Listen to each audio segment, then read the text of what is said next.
bonjour et bienvenue dans Gastronomiquement Vôtre, l'émission qui décortique les coulisses des restaurants, qui vous explique ce que vous avez dans vos assiettes et qui vous annonce les événements liés à la gastronomie. Aujourd'hui, je reçois un ami qui est déjà venu dans l'émission, Benoît, chef de cuisine. Et nous avons décidé de vous parler l'un des sujets qui nous tient le plus à cœur, à tous les deux, la gastronomie normande. Bonjour Benoît. Bonjour Michel. On s'est posé la question hier soir, comment aborder le sujet, et nous avons choisi de vous le présenter à travers nos produits régionaux. Benoît, on attaque par un symbole fort de la Normandie, la pomme. La pomme, le camembert. Ouais, on y vient après. J'y viens après. Reconnu dans le monde entier. La pomme, dans les entrées. Tu la travailles, toi ? Oui, ça m'arrive, ouais. Ouais, moi j'ai le fameux petit croustillant pomme camembert, Pomme justement. Camembert. Nous, on a une petite recette fort sympathique. Sur un petit crouton, on vient d'y poser un petit quartier de pomme, une petite tranche d'andouille de vire. Oui, et un petit morceau de camembert au lait cru, juste toasté au four, quelques minutes, très très sympathique. Ouais, simple en plus, tout simple à faire, ouais. On peut y rajouter un petit peu de fleur de thym si on veut, un petit peu de miel si on veut. Moi j'utilise beaucoup la pomme, c'est dans les salades, pour ramener un petit peu, en plus on peut s'amuser sur les variétés de pommes, c'est un des classiques, c'est la petite salade d'endive, pommes, noix, petite dé de camembert si on veut, normalement c'est souvent roquefort, mais en plat, moi je l'utilise aussi beaucoup, pomme poêlée, tout simplement, petit beurre salé, et on coupe la pomme. Je pense que c'est un ingrédient qui va venir dans beaucoup de, entre guillemets, de spécialités normandes, puisque en fait, quand on commence à parler du Valet d'Auge, quand on commence à parler de la fameuse escalope normande, qui est la spécialité de la Normandie, qui se fait essentiellement normalement de base avec du veau. Moi j'ai vu un petit cabillaud aux pommes aussi, c'était pas mal, avec de la Granny Smith. Ouais, donc ça c'est pareil. On peut en entrée j'ai vu un petit tartare de maquereau, pareil, petite dé de pomme. Fort sympathique ça. Ouais, ça a l'air sympa ça. J'ai regardé ça, petit vinaigre de cidre, pour rester les petits, et surtout les desserts quoi. Dessert normand, la pomme, à tour de bras, vu le nombre de variétés de pommes qu'on a, le chausson, le grillé. Le grillé aux pommes, la tarte aux pommes, la tarte cauchoise. Oui. Bon, une fois qu'on a un dessert bien à nous, la pompe aux pommes, j'avais trouvé aussi. C'est une sorte de pain brioché aux pommes. D'accord. C'est un peu bourratif, mais c'est un peu notre Queen Amman à nous, quoi. C'est un truc assez costaud et revigorant, on va dire. La pomme. La tarte tatin. Tarte tatin, on mange, j'ai failli oublier. Tarte tatin avec une bonne crème. Une bonne crème Grésini, là, posée dessus. Tout à fait. Ah ouais, la tarte tatin. On l'a fait tellement souvent qu'on oublie que ça vient de chez nous. Oui. Voilà, et un produit, et celui-ci se décline à l'infini. C'est la beauté de la gastronomie normande, c'est qu'à partir d'un produit, on en fait moult choses. Pour la petite histoire, j'ai quand même bachoté un petit peu mon truc. Il faut savoir que le menu gastronomique français est inscrit au patrimoine immatériel de l'UNESCO. Donc il n'y a rien de physique, mais ça c'est depuis 2010. Et pourquoi la Normandie et pourquoi ce sujet ? Parce que le trot normand est intégré dans le patrimoine de l'UNESCO. Ah oui, quand même. Il est inclus dans le menu. Bon, et bien sûr avec modération. On ne cesse de le rappeler. Voilà, on va se faire une petite pause musicale et nous revenons, Benoît et moi, pour vous conter nos beaux produits et recettes de chez nous.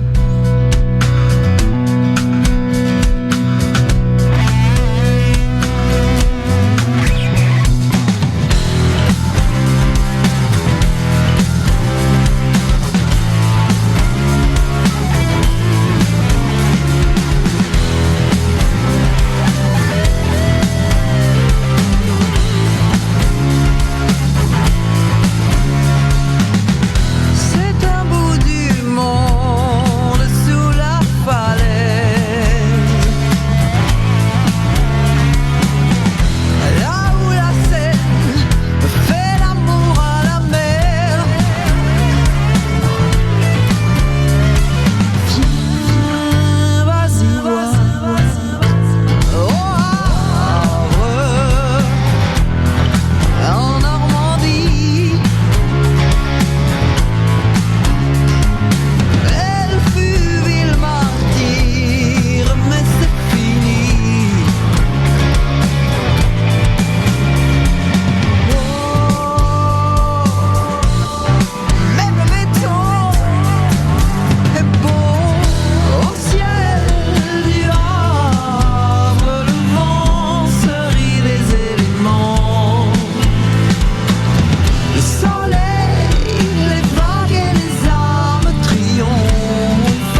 Havre n'est pas vraiment sexy, mais c'est un piège pour le cœur. Quand tu y arrives, t'as un peu peur. Et quand t'en pars, tu pleures.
Voilà, je suis toujours accompagné de Benoît. Nous nous sommes fait la réflexion que, bien sûr, nous allons pouvoir faire pas tous les produits, parce qu'on en a recensé énormément. On est très très riche, très très riche. Les plats aussi, on est très très riche. Mais s'il y en a un deuxième, moi, que j'aimerais beaucoup mettre en avant, c'est la Saint-Jacques. Parce que produit du Havre. Produit de la mer. C'est un vrai bonheur d'aller au petit port, de voir les coquilles. Alors, faut savoir qu'il y a une saison. Oui, voilà. Donc, il y a une période d'ouverture et de fermeture. Ouais, en fait, hein. Donc, normalement, c'est le 15 octobre jusqu'au 15 mai. C'est ça. Et alors, justement, moi, je vais insister un peu. Là, c'est le mois d'août, et quand je vois des planchas à la Saint-Jacques et ainsi de suite. Elles sont forcément surgelées. Ouais, c'est forcément du surgelé. Alors, souvent, elles viennent de Dieppe quand c'est du surge comme ça. Faut savoir aussi que c'est une AOC chez nous. Oui. C'est le noix de Saint-Jacques. Donc, c'est Pectum Maximus pour la version latine. Et donc, je voulais avertir nos auditeurs, c'est super, super important de faire attention parce que c'est beau être marqué pétoncle sur une carte ou un menu, vous pouvez vous retrouver avec des pétoncles. Il n'y a aucune obligation. Saint-Jacques au menu et on se retrouve avec des pétoncles. Ouais, c'est marqué Saint-Jacques et on se retrouve avec des pétoncles. Donc, il faut faire très, très attention. Ça va, on a le droit, hein, ça arrive. On peut être souffrant. Donc la Saint-Jacques, moi j'étais un petit peu gratté. J'étais impressionné. On fait entre 10 000 et 15 000 tonnes de Saint-Jacques en Normandie. Quand même. C'est donc aller au petit port, préserver ce métier qui disparaît parce que c'est une courte saison. Nos pêcheurs, ils ont besoin de nous. Surtout que maintenant le petit port est relativement accessible. Oui, ils prennent la carte bleue. Oui, ça arrive. Voilà. Ils sont épluchés. Oui, en plus ça c'est. Avant c'était une contrainte, mais. Voilà. Ils sont épluchés, on peut très bien leur faire garder les bardes, puisque en fait... j'allais y venir, ouais. Voilà. Tu les cuisines, toi, les bardes ? Oui, alors, soit en objet de décoration. Ouais. Donc, je les fais frire à la friteuse, en fait. Ouais. Ça devient des petits bâtonnets, donc ça peut faire l'objet d'une décoration. Et je fais aussi de la sauce avec. Oui. Donc, en fait, je les fais frémir très longtemps. Très, très longtemps. Et je mixe les bardes. Tu les pulvérises ? Voilà, je les pulvérise avec une girafe, votre girafe, mixeur à purée si vous voulez. Voilà, c'est ça. Mais bon. Et puis, je garde aussi les corails. Oui, moi aussi, ouais. C'est vrai qu'aujourd'hui... ça, c'est un long débat. Il y en a qui les mangent, il y en a qui les mangent pas. Il y a de plus en plus de gens qui les mangent moins, maintenant, qui les mangent plus. Surtout, il faut pas les jeter. C'est vraiment... Alors moi j'ai essayé poêler, c'est une cuisson séparée. C'est-à-dire commencer par le corail, bien cuit. Parce que ça demande une cuisson un peu plus longue que le Saint-Jacques. En fait. Et amener les noix juste derrière pour juste... Voilà, ou alors on peut très bien récupérer les corails juste pour l'apéritif. Pour les faire juste poêler avec un petit peu d'ail, un petit peu de... une petite crème de corail, un petit peu de persil, ou alors la transformer. Effectivement, je le fais régulièrement, je le mets dans mes sauces crustacées en fait. Ouais. Et je mixe pareil, encore une fois, tout. C'est un bon et surtout, on rajoute notre fameuse crème. Ouais, la crème. Petite pote de safran aussi, on en a dans le coin. Aussi. La Saint-Jacques, nos fromages, on va essayer de survoler en fait. C'est très très long la gastronomie normande, mais on voulait vraiment faire une spéciale pour vous montrer la beauté de notre région. Les fromages, 4 grands AOC, le Livaro, notre Pont-l'Évêque, Neuchâtel. Alors, Neuchâtel, il va falloir que je gratte un peu là-dessus parce que j'ai appris qu'en Chine et aux États-Unis ils en faisaient beaucoup aussi. Oui. Alors je sais pas comment ils peuvent avoir l'appellation alors que c'est protégé. Et notre camembert, forcément. Alors là, les déclinaisons sont. Ça va de la tarte au chausson, au croustillant. Les sauces, moi je fais des sauces au camembert. Oui, au Livaro aussi. Ça se marie très bien avec produits de la mer. Une sole. Ah, j'ai pas testé petite ça. Petite sole sauce camembert. Ou Pont-l'Évêque, c'est un petit peu plus léger. Je serais plus sur le Pont-l'Évêque. Donc la sole, pareil, produit normand, de noblesse, mais très très beau poisson. Un très très beau produit. On est en pleine saison actuellement. Ah, ça, ouais. Voilà, donc vous la trouvez au petit port en ce moment entre, on va dire, avec les différents calibres, entre 10 et 18 € le kilo. Ouais. Allez vers les pêcheurs, sincèrement, pour les poissons. En plus, ils sont vidés, on peut les faire préparer par le pêcheur. Donc enlever la peau.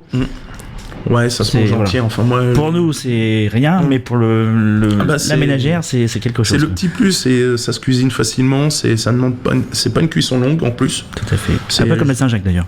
Ah oui, on n'est pas resté sur la Saint-Jacques. T'as quelques recettes toi sur la Saint-Jacques qui changent un petit peu de l'ordinaire. Ah les petits beignets. comment dire, tempura. Alors, expliquez à nos auditeurs. On fait une petite sorte de pâte à beignet, on trempe notre Saint-Jacques dedans. La petite astuce, c'est une petite heure au congélateur pour bien bloquer la pâte à beignet autour de la Saint-Jacques, et là, quelques minutes à la friteuse. Bon, moi, personnellement, je la préfère nature, juste poêlée. Moi aussi, mais tu me demandes une recette un peu atypique. Et sinon, atypique, moi, je cuisine souvent, je fais du terre-et-mer. J'adore le terre-et-mer. Bardéola. Donc, non, parce que ça va prendre trop le... Enfin, pourquoi pas. Mais je vais changer juste un petit peu de région, je vais juste m'accoler à la Normandie, donc produit de la Bretagne, andouille de Guéméné. Ouais. Et Saint-Jacques, c'est vraiment, franchement très délicieux. Bon, il faudra que j'essaie ça. Mais on avait fait une émission avec la Papillote, Place du Chilou, c'est un accro de la Saint-Jacques. Lui, il en a fait des hamburgers, tartare, carpaccio, très bon. Carpaccio tout simple aujourd'hui. Juste, donc le carpaccio, c'est quoi? C'est des fines tranches de Saint-Jacques cru qu'on vient donc mettre dans un petit plat, un petit récipient. On vient mettre dessus juste un petit filet d'huile d'olive et ce qu'on appelle le poivre de Timut. Ah, je l'ai pas celui-là. Tiens. Donc, qui est une baie qui s'en va sur les agrumes, qui est très orangé, très citronné. On parsème ça, mais vraiment très léger, et juste ça. C'est petite fleur de sel, non? Non, même pas. Non. Un petit peu de soja, au pire. Ah ouais, tiens. Ouais. Un petit peu de petite sauce soja. Petite sauce soja, ramener un peu de sel et relever un petit peu ramener un petit côté salé, ouais. Oui, la Saint-Jacques, la Sole, terre et mer, ouais, que de beaux mélanges dans nos cuisines, et même en sucré salé, parce que on peut s'amuser sur faire beaucoup de choses. Ma fameuse petite chantilly au caramel de betterave. Ah oui, ça pourrait être bien. Typiquement normand. Chantilly, donc crème normande, légèrement salée et poivrée. Et derrière, je viens récupérer le jus de betterave que je vais faire réduire, en fait, puisque le jus de betterave, la betterave est d'origine sucrée. On avait fini la dernière émission là-dessus, c'est chouette. Je vais finir bien réduire mon jus de betterave qui va se caraméliser, en fait, quelque part. Ouais, une petite réduction. Et je viens le déglacer rapidement avec un petit vinaigre de framboise, parce que la framboise se marie très bien avec la betterave. Ouais, ça peut être. Et là, c'est parti. Ouais, mais un petit sucré salé. Je commence à avoir les crocs. Typiquement normand. On va s'écouter encore 2 petits morceaux de musique, le temps de grignoter un petit quelque chose là. Et merci, à tout de suite.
my head. I open my mouth and it's something I've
Terre et mer, que de beaux mélanges, hein, comme on disait, dans nos cuisines, sucré-salé. Moi, j'ai choisi encore un autre produit qui me tient beaucoup à cœur, parce que moi, je suis un peu dans les terres et pas forcément sur le bord de mer, c'est la volaille. C'est mon petit joujou, t'en parlais tout à l'heure, poulet Vallée d'Auge. C'est le grand saint incontournable de notre Normandie. Alors, le poulet Vallée d'Auge, justement, est-ce que tu mets des pommes dans le poulet Vallée d'Auge ? Non. Non, normalement je mets pas de pommes. Normalement on met pas de pommes. Beaucoup de gens mettent des pommes aujourd'hui. C'est Calvados. En fait, le vrai poulet Vallée d'Auge, normalement on ne met pas de pommes. Pour moi, poulet Vallée d'Auge, c'est poulet en morceaux, flambé, Calvados. Enfin, on fait revenir les morceaux au beurre. Calvados, crémé, champignons. Point. C'est rien de plus simple. Après, j'ai vu des variantes effectivement où on peut rajouter de la pomme. Alors je crois que ça change même d'appellation, c'est poulet de pays de Bray, enfin ils s'amusent un petit peu comme ça. Des petits lardons aussi j'ai vu. Et pourquoi la volaille? Parce que j'ai eu la chance de travailler avec un grand chef qui était canardier. Et donc le canard à la rouennaise. La rouennaise, voilà. Parce que c'est quand même à Rouen, à la Couronne et même à la Tour d'Argent sur Paris. Et c'est une grande spécialité. Alors pour vous expliquer grossièrement, déjà c'est un canard qui est tué à l'étouffée, c'est-à-dire qu'il n'est pas saigné. C'est les seuls qui sont autorisés à avoir ça en France, parce que toutes les viandes sont saignées normalement. Donc on a le droit grâce à l'exception culturelle. Donc on tord le cou du canard, pauvre bête, mais et on le saigne pas. Et c'est à peine cuit très rapidement, c'est 10 minutes, 20 minutes de cuisson à peine. On récupère les aiguillettes qui sont servies aux clients directement, donc c'est une viande qui est saignante. Et on récupère les abattis, tout ça, la carcasse, on met ça dans une grande presse. Voilà, c'est ça. On fait ça devant le client en plus, c'est une grande, souvent des presses en argent, c'est très très beau à voir. On va récupérer le sang pour lier. La moelle osseuse d'ailleurs. Ouais, alors même les abats pour lier la sauce qui est en fait un fond rouennais. Alors fond rouennais, sauce bordelaise liée justement avec le foie et le gésier de la volaille. Ça, je dégrossis, c'est plus compliqué que ça à mettre en œuvre, mais c'est un très très beau produit et je voulais rappeler. Et ouais, c'est le poulet sous toutes ses formes. On a de la chance d'avoir beaucoup de fermes autour du Havre aussi. Oui. Donc pareil, allez auprès de nos producteurs. Voilà. C'est tout à fait accessible en termes de prix en plus aujourd'hui. Ah oui, en rapport qualité-prix, c'est une viande. Poulet fermier, alors le problème c'est qu'aujourd'hui les gens en mangent de moins en moins et effectivement quand on mange un poulet fermier, il est un peu plus ferme de ce qu'on mange, qu'on peut trouver dans les grandes surfaces. Le rapport qualité-quantité-prix sur un poulet fermier est indéniable parce que même si on est autour on va dire un vulgaire poulet de batterie, c'est autour des 6 € du kilo et là un poulet fermier on va être autour des 8 euros. Oui, entre 7 et 8,50 en fait. Ouais, c'est ça. Mais par contre, on a l'impression d'avoir un chapon, quoi. C'est énorme, c'est des belles bêtes. La chair se tient, on tire pas sur l'os et enfin la chair reste sur l'os, hein, généralement. Si on reste en Normandie, dans la volaille, on a aussi la poule au blanc. Ah ouais. Alors en fait, la poule au blanc, c'est franchement l'appellation de chez nous, de chez nous. De chenou. Voilà, de chenou. C'est en fait à l'origine une poule au pot qui devient une poule suprême dans la gastronomie française.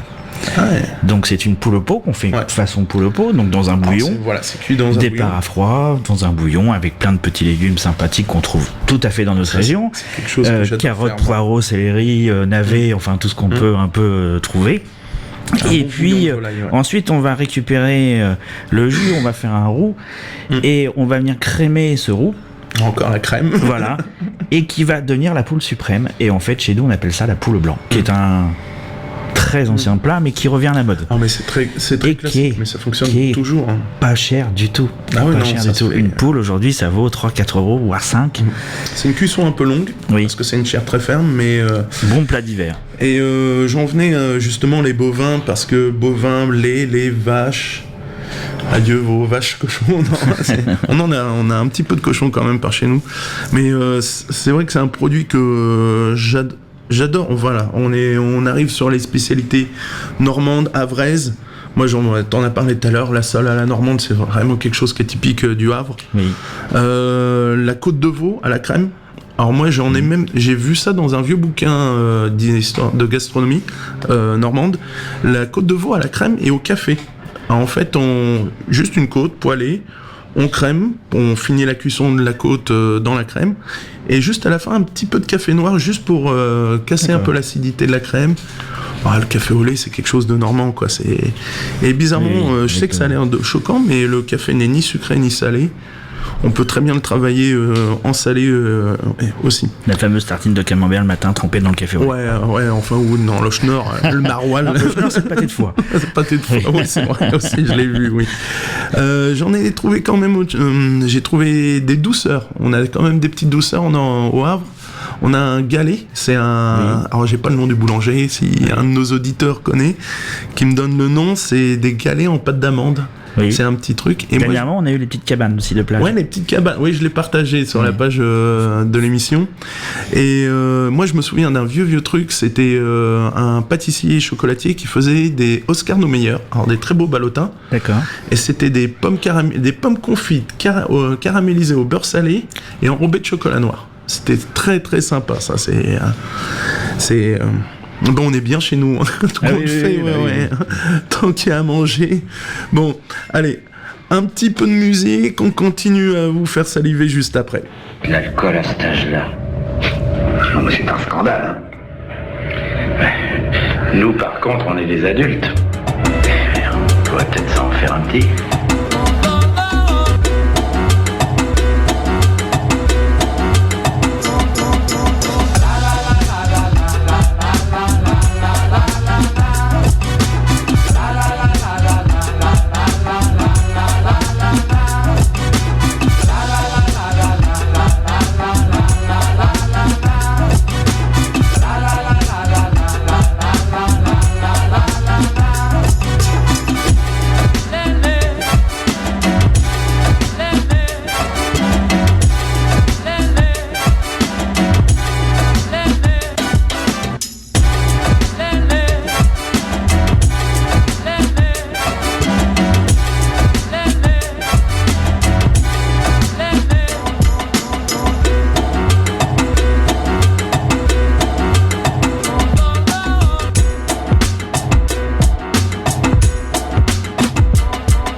Resident provoking me, provoking me, provoking me.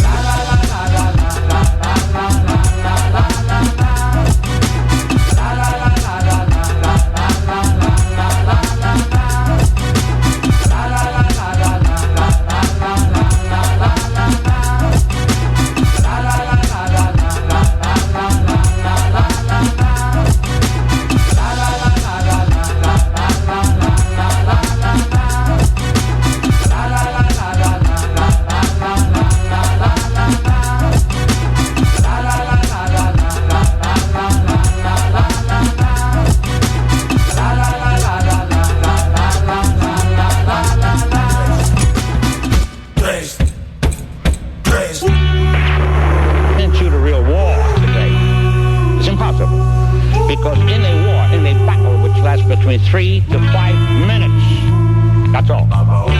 You see nothing but smoke.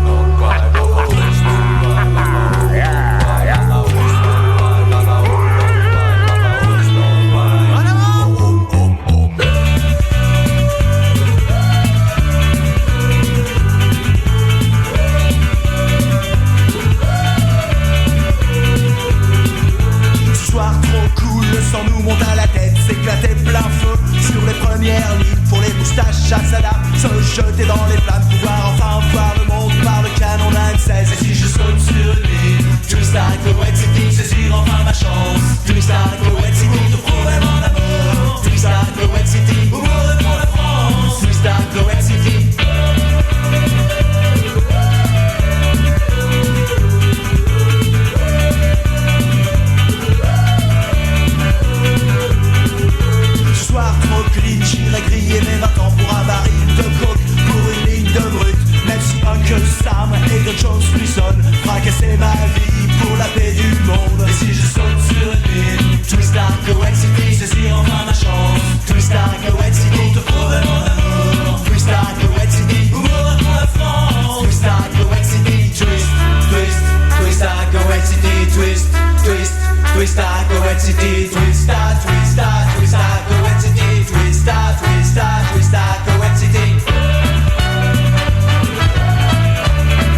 2, 3, 4.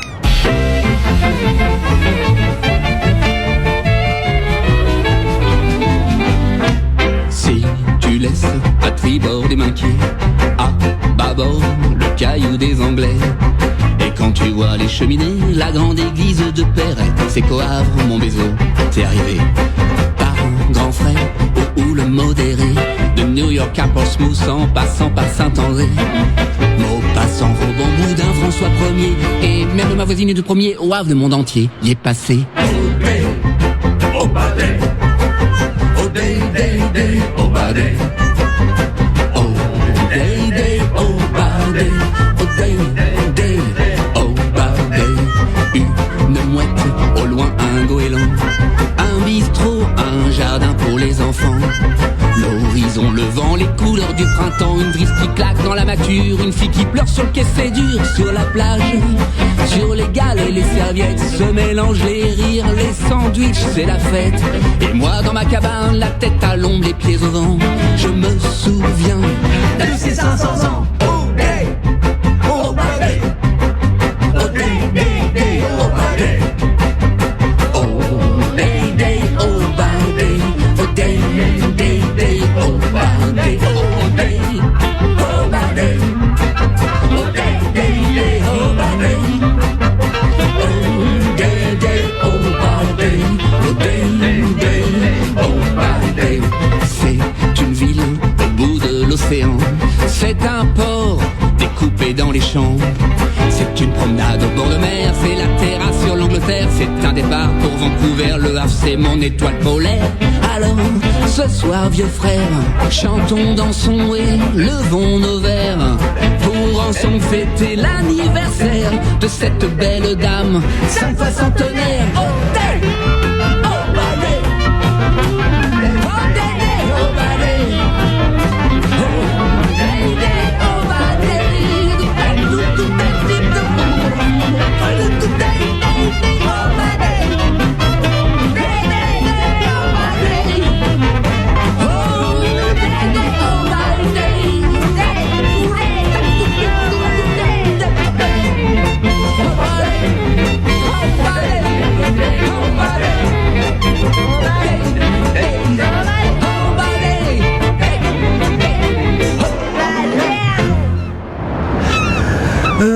Benoît, t'as d'autres produits ou recettes en tête? T'as des petits trucs? Ah, bah, les produits, le problème c'est qu'on est tellement riche que... Ouais, on n'arrête pas de le dire, mais je sais pas, des petites douceurs. Alors, une petite douceur, bah, on peut parler forcément de notre fameux sucre d'orge. Ah le oui, sucre de pomme. Le sucre de pomme. Ouais, attention, tout le monde appelle ça sucre d'orge, mais en fait, c'est un sucre de pomme. C'est un sucre de pomme. Alors, je sais où en trouver parce que c'est toujours la guéguerre. Il y a Paradis des Jardins à Montivilliers. Il y a Local Shop qui en fait régulièrement. Okay. Moi, c'est mes deux adresses. Hein. Je vais régulièrement à ces endroits-là pour aller chercher mon sucre de pomme. Il y a le petit chocolatier sur la zone de la Lézarde aussi qui en fait. C'est mes 3 petits spots où j'arrive encore à trouver du sucre de pomme. Alors ça, c'est une vraie... Bon, ça pourrit les dents. C'est que du sucre, mais... On a nos fameux caramels, les caramels d'Isigny. Ouais, caramels d'Isigny, la confiture de lait. Confiture de lait. Ah, j'ai une super recette, ça, c'est pour les auditeurs. Alors, rien de plus simple, vous achetez du lait concentré, sucré en boîte de conserve. Oui. Les petits formats, après c'est selon votre convenance. Vous mettez ça dans une cocotte minute, vous mettez de l'eau, vous mettez le couvercle. Quand vous voyez la vapeur apparaître, vous comptez 40 minutes, vous ouvrez, les étiquettes se sont décollées, vous gardez les boîtes bien fermées, vous mettez votre étiquette avec marqué confiture de lait et vous ouvrez quand vous avez besoin. Il n'y a même pas besoin d'ouvrir la boîte, en fait on recuit le lait concentré qui est déjà sucré et du coup voilà. Et c'est magique, donc comment faire vite fait bien fait sa confiture de lait maison, petit truc et astuce. Ouais, alors moi j'ai une petite histoire sur les petites douceurs normandes, le petit suisse. Ah oui, parce qu'il est pas suisse, il est normand. Et à l'origine, apparemment, je crois que c'était un des employés. En fait, qui était de nationalité suisse et c'est pour ça qu'on l'a appelé comme ça. Alors, et pourquoi petit ? Parce qu'au départ, le petit suisse, il n'était pas de 80 grammes, 60 grammes, 80 grammes. Il était plus gros, je crois. Il faisait 120, 150 grammes. Donc, faut imaginer avec le petit papier autour, là. Et on lui a dit, bah voilà, pour le commercialiser, ce serait bien de réduire la portion. Et d'où le nom petit suisse. Ouais. Donc, au départ, ça s'appelait un suisse. C'était fait par un suisse, mais en Normandie. Apprenti fromager. Et c'était, pour son jour d'examen, il avait présenté ce petit fromage frais. Le boursin aussi, hein, j'ai même parlé des produits un peu industriels, mais le boursin est normand. D'accord. Ça a l'air dingue. Alors j'ai fait une petite recherche sur les fromages. Moi, on a à peu près 1800 fromages en France. Il y a De Gaulle avait dit à Churchill, comment voulez-vous gouverner un pays où il y a plus de fromages que de jours dans l'année ? Moi, je sais que le jour de mon examen, il fallait en connaître à peu près, il y en avait 475 AOC, et là on dépasse les 1000 AOC à l'heure actuelle.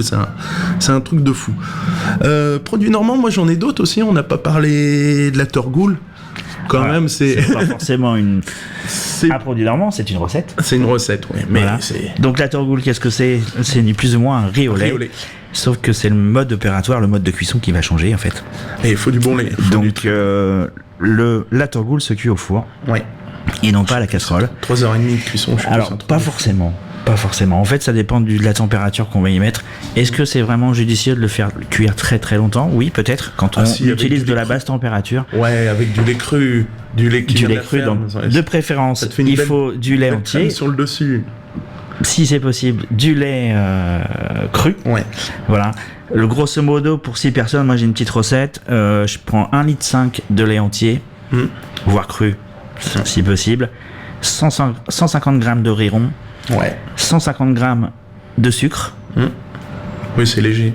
Et on va dire une cuillère à café de cannelle. Ouais. Voilà. Bon, la cannelle n'est pas obligatoire. C'est vrai qu'elle se marie.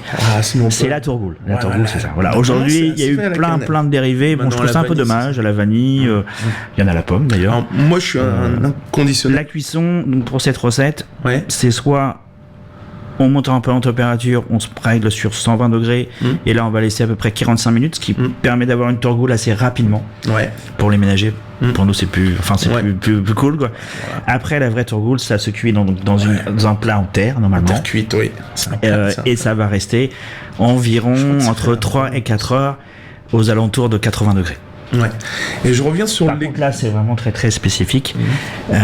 C'est que dans cette cuisson longue, on va créer cette petite peau en fait qui va faire le. C'est la crème du lait. Hein, voilà, tout à fait. Et justement, je voulais au moins caser celui-là, le petit flanc normand. Pas grand-chose, hein, des œufs, de la farine, du sucre et du bon lait. Alors là, il faut vraiment du lait entier, du lait cru. Du beurre aussi. Non, il n'y a pas de beurre dans le flan rond. Tu mets pas de beurre. Ah non, pas dans le flan rond. Non, excuse-moi. Le flan rond, celui qu'on met le petit sucre glace dessus. Ça, c'est tout simple à faire. Les enfants adorent généralement. Hein. C'était mon goûter à la sortie de l'école. Voilà, beaucoup de produits. Je pense qu'on a essayé de vous faire un petit peu le tour. Je suis sûr... Non, je déconne, on a oublié plein de trucs. Ouais, mais complètement, plein. Dans les produits de la mer, on aurait pu parler de notre crevette grise. Les bulots, les crevettes grises, la marmite diepoise. Voilà. Les demoiselles de Granville. Et on n'a pas fait notre lapin à vrai. Ah oui, parce qu'on a quand même un plat à vrai. Et j'en ai un autre, le boudin blanc. On n'a pas parlé du boudin blanc. Boudin blanc à vrai, donc un boudin sans viande. C'est le seul qui n'a pas de viande normalement. C'est du saindoux, donc du gras de cochon, du lait, de la mie de pain, des œufs et un peu d'amidon, donc souvent de la farine de riz. Un petit boyau et quand c'est bien fait, c'est très léger contrairement à ce qu'on peut penser. Enfin nous à Noël, on mangeait ça en entrée. C'était le bout dans les hors d'œuvre en fait, ce qu'on appelle le hors d'œuvre avant. Ouais, le hors d'œuvre. Je vous mettrai le menu gastronomique qui est classé à l'UNESCO, c'est impressionnant. Il y a le potage, il y a 2 entrées, 2 plats de viande, donc forcément le trou normand qui se balade, tout ça, le salade fromage. J'ai oublié les mises en bouche au départ. Et on finit quand même sur les milliardises après le dessert. Enfin voilà, les truffes au Calvados. Les truffes au Calvados, oui. Très très bon. À la bénédictine. Ça, c'est assez exceptionnel. Notre lapin à vrai, il faut en parler quand même un petit peu quand même. C'est un lapin en papillote où on met un pied de cochon dedans, du thym, du sel, du poivre et c'est tout.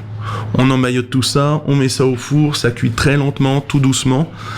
Et après, il y a juste à déguster. C'est une recette très très simple. C'est un peu une cuisine du pauvre, mais bon, Le Havre est une ville portuaire et on se contentait de peu à l'époque. Maintenant, on préfère bien notre crème, notre beurre et nos Saint-Jacques, pour pas les citer. Voilà, j'espère qu'on a fait le tour. C'est voilà, d'où l'importance de la gastronomie normande dans la cuisine française. J'ai pour preuve, c'est qu'un des premiers livres de recettes, c'était le Viandier de Taïwan. Et il faut savoir que Taïwan, c'est Guillaume Thierrel, qui est originaire de Ponto-de-Mer. Donc le premier bouquin de recettes, qui date du 13e quand même, il est made in Normandie. Donc voilà, je voulais le souligner aussi. Merci Benoît. Merci Michel. Comme d'habitude, je vous mettrai les liens et la playlist sur la page Facebook de Gastronomiquement Vôtre, ainsi que sur le podcast de l'émission www.west-track.com.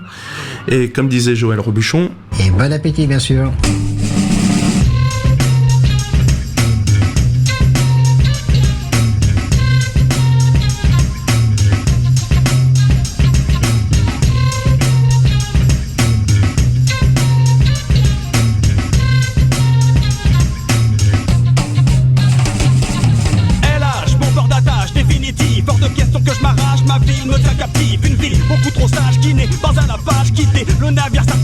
Je reste dans les barrages, quitté, pas conseillé de prendre le large. Et si je connais toutes les ganaches, et dans l'eau y'a pas mal de barges qui fait. Avec mes potes, mes frangins depuis l'école primaire sans l'enjeu. Je trouverai pas mieux ailleurs, chez nous on la joue franc-jeu. Je ne veux pas bouger, laissez-moi seulement rester chez moi. Pour voyager en bas de ma rue, y'a un resto chinois. Ceux qui m'encouragent à faire, je vous déteste là chez moi. Même s'il est vrai, je me dis parfois tout, qu'est-ce que je fais là?